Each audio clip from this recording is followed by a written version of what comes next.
पिछले 1.5 दशक से बिहार की राजनीति अचानक से करवट ले रही है। चुनाव एक बार होते हैं 5 साल के लिए, लेकिन सरकारें बार बार बदल जा रही हैं। ऐसा पिछले 1.5 दशक से आप देख रहे होंगे।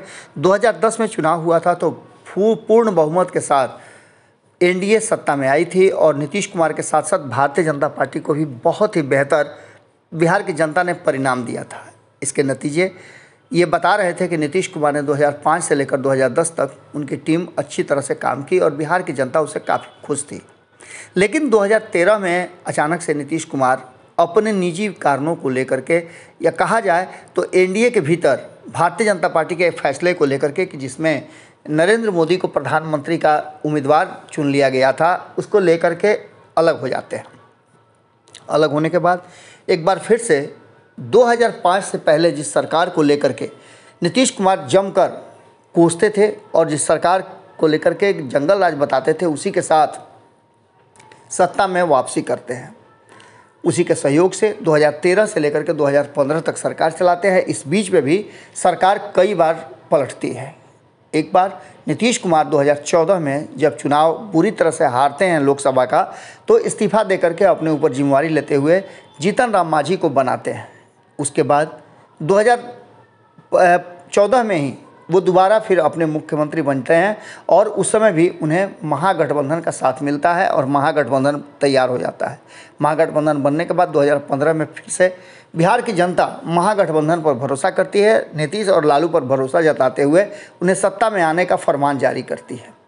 लेकिन नीतीश कुमार यहाँ भी नहीं टिक पाते हैं और 2 साल से भी कम वक्त में नीतीश कुमार सत्ता से बाहर कर देते हैं महागठबंधन को और खुद भारतीय जनता पार्टी के साथ जा कर के और वो सरकार बना लेते हैं। इन सारी बातों को देखते हुए जैसा कि आपको भी समझ में आ गया होगा कि अब नीतीश कुमार कहीं नहीं जाएंगे। लेकिन 2020 के चुनाव के बाद नीतीश कुमार एक बार फिर से 2022 में 2 साल से भी कम वक्त में फिर से सत्ता परिवर्तन कर देते हैं और फिर महागठबंधन के तरफ आते हैं जिसके विरुद्ध वो चुनाव लड़े थे।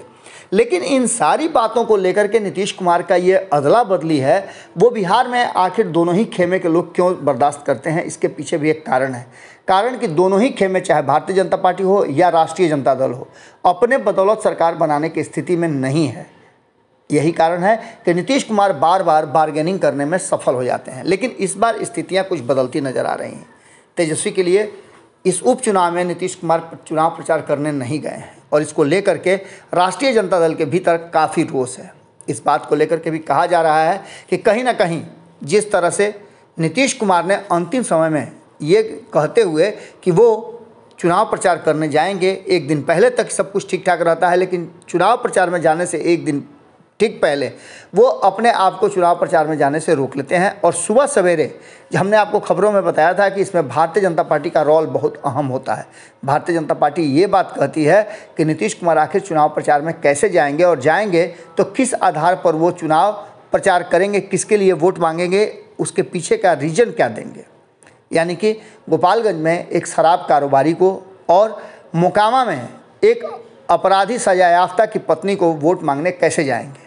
हालांकि लोकतंत्र में बहुत सारी बातें ऐसी होती है। नीतीश कुमार इससे पहले आप समझ सकते हैं कि एक सजायाफ्ता जो कि लगातार सज़ा काट रहे हैं लालू प्रसाद, तेजस्वी यादव, जिनको लेकर के 2017 में उनके ऊपर लगे आरोपों को देखते हुए नीतीश कुमार ने सत्ता परिवर्तन कर दिया था। आज उसी तेजस्वी यादव के साथ वो सत्ता का सुख भोग रहे हैं। लेकिन उन्हें डर इस बात का है कि कहीं ऐसा ना हो कि उपचुनाव में तेजस्वी यादव की जीत के बाद उनकी कुर्सी पर ही खतरा उत्पन्न हो जाए।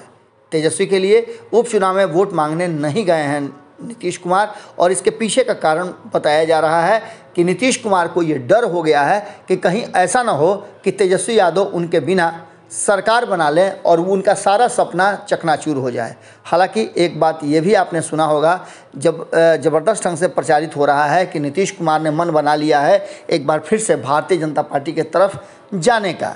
इस बात को लेकर के काफ़ी बवेला मचा और बिहार में जमकर इस पर राजनीति भी हुई थी। लेकिन वास्तविकता से दूर अगर देखा जाए तो नीतीश कुमार को कहा जाता है कि वो सत्ता के बिना नहीं रह सकते हैं।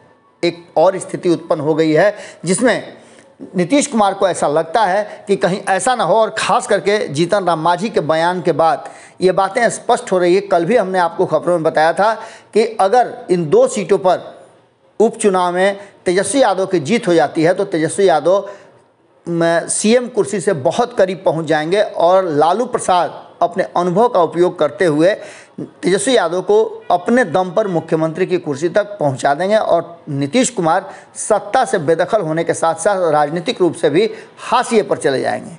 अब इसी डर से लगातार कहा जा रहा है कि नीतीश कुमार चुनाव प्रचार में नहीं गए और नहीं चाहते हैं कि तेजस्वी यादव इन सीटों पर जीते। भारतीय जनता पार्टी ने तो इस पूरे राज पर से पर्दा हटा दिया है और कहा है कि हमने तो बर्दाश्त कर लिया, लेकिन तेजस्वी यादव इस बात को बर्दाश्त नहीं कर सकते हैं और इस चुनाव के बाद ये मान के चलिए कि महागठबंधन में एक बार फिर से बड़ा झमेला होने वाला है और नीतीश कुमार महागठबंधन से बाहर होने वाले हैं।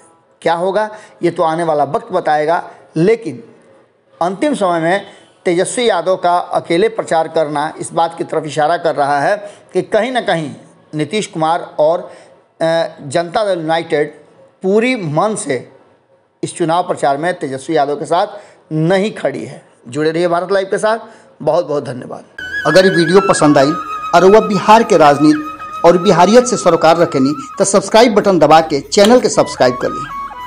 ओजे एगो घंटी बा, ओकरा बटन दबा देला से कुल सटीक और मारक खबर रुआ मुफ्त में मिल जाई। अगर रुआ पत्रकारिता के हमनी के नया प्रयोग में सहयोग कर चाहतानी तो ज्वाइन बटन दबा दी। पेटीएम नंबर नोट कर ली 9386816700। धन्यवाद।